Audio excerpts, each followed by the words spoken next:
श्री हरिवंश बहुत महत्वपूर्ण प्रश्न है, इसका उत्तर ज़रूर सुनिएगा। प्रश्न है, कौन से मनुष्य मरने के बाद भूत और प्रेत बनते हैं? श्री हरिवंश ध्यान से सुनिए। जिन मनुष्यों का खान-पान अशुद्ध होता है, जिनके आचरण खराब होते हैं, जो दुर्गुण दुराचारों में ही लगे रहते हैं, जिनका दूसरों को दुख देने का स्वभाव होता है, जो केवल अपनी ही जिद में रहते हैं, ऐसे मनुष्य मरने के बाद क्रूर स्वभाव वाले प्रेत भूत बन जाते हैं। ये जिनमें प्रविष्ट होते हैं उनको बहुत दुख देते हैं और मंत्र आदि से भी जल्दी निकलते नहीं हैं।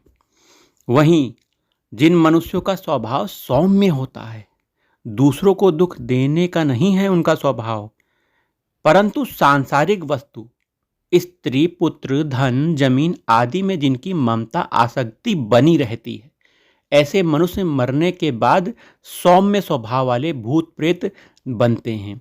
ये किसी में प्रविष्ट हो जाते हैं तो उनको दुख नहीं देते और अपनी गति का उपाय भी बता देते हैं कि मेरी ये गति होगी। गति का उपाय सामने वाले को बता देते हैं। वहीं जिनको विद्या आदि का बहुत ज़्यादा अभिमान होता है, मद होता है, और उस अभिमान के कारण जो दूसरों को नीचा दिखाते हैं, दूसरों को अपमान तिरस्कार करते हैं, दूसरों को कुछ भी नहीं समझते, ऐसे मनुष्य मरकर ब्रह्म राक्षस, जिसे जिन्न कहते हैं, ब्रह्म राक्षस जिन्न बनते हैं।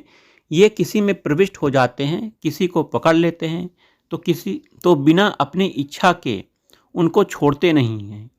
इन पर कोई तंत्र मंत्र नहीं चलता। दूसरा कोई इन पर मंत्रों का प्रयोग करता है तो उन मंत्रों को ये स्वयं बोल देते हैं। एक सच्ची घटना सुन लीजिए। दक्षिण में मोरोजी पंत नाम के बहुत बड़े विद्वान थे। उनको विद्या का बहुत अभिमान था। वे अपने समान किसी को विद्वान नहीं मानते थे और सबको नीचा दिखाते थे। एक दिन की बात है, दोपहर के समय वे अपने घर में स्नान करने के लिए नदी पर आ रहे थे। ठीक है। मार्ग में एक पेड़ पर दो ब्रह्म राक्षस, जिसे जिन कहते हैं, बैठे हुए थे। वे आपस में बातचीत कर रहे थे। एक ब्रह्म राक्षस बोला, हम दोनों तो इस पेड़ की डालियों पर बैठे हैं, पर यह तीसरी डाली खाली है। इस पर कौन बैठेगा? कौन आएगा बैठने के लिए भाई? दूसरा ब्रह्म राक्षस बोला, यह जो नीचे से जा रहा है ना, यह आकर यहाँ बैठेगा, क्योंकि इसको अपने विद्वता का बहुत बड़ा अभिमान है। उन दोनों के संवाद को मोरोजी पंत ने सुना तो वे वहीं रुक गए और विचार करने लगे, अरे विद्या के अभिमान के कारण मेरे को ब्रह्म राक्षस बनना पड़ेगा, प्रेत योनि में जाना पड़ेगा। अपनी दुर्गति से वे घबरा गए।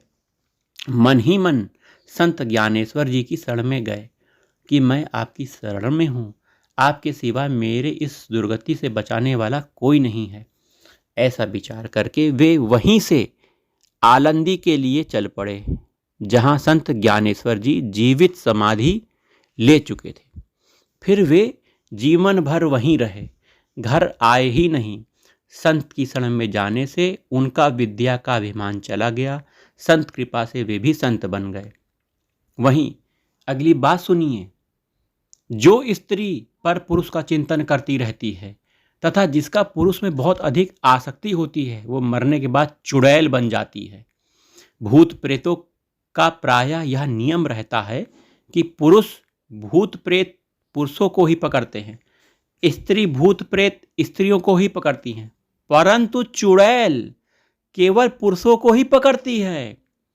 चुड़ैल दो प्रकार की होती हैं।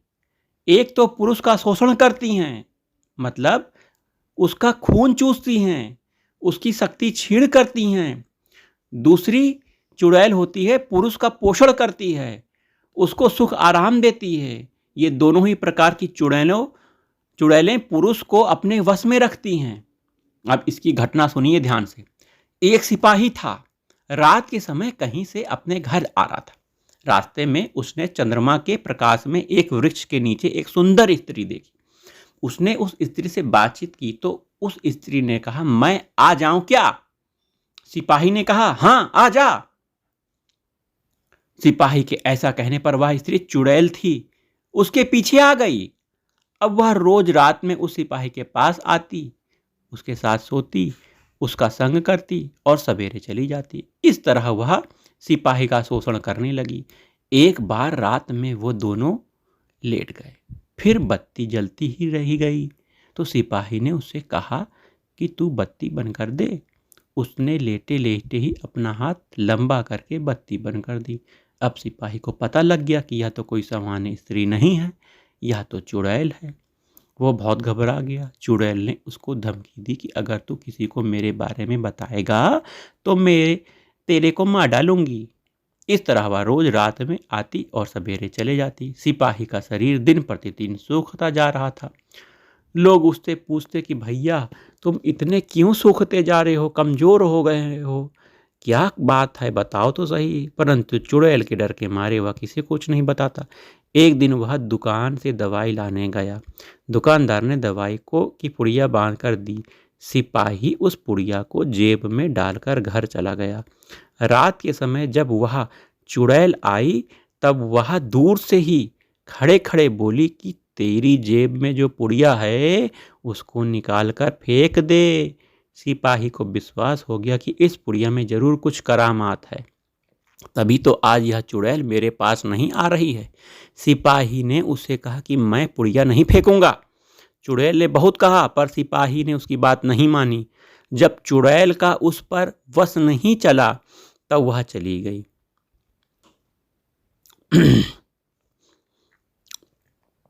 सिपाही ने जेब में से पुड़िया को निकाल कर देखा तो गीता का फटा हुआ पन्ना था।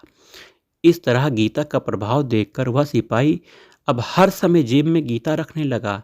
वह चुड़ैल फिर कभी उसके पास नहीं आई।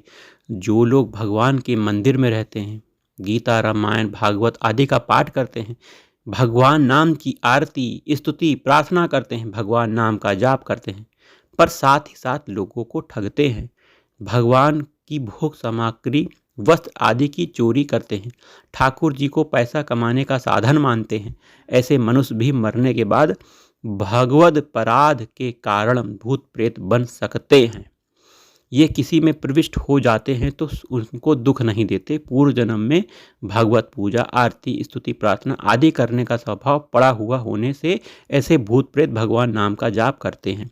हाथ में गोमुखी रखते हैं, मंदिर में जाते हैं, परिक्रमा करते हैं, भगवान नाम की स्तुति, प्रार्थना आदि भी करते हैं, परंतु किसी मनुष्य में प्रविष्ट हुए बिना ये भगवान की स्तुति प्रार्थना नहीं कर सकते।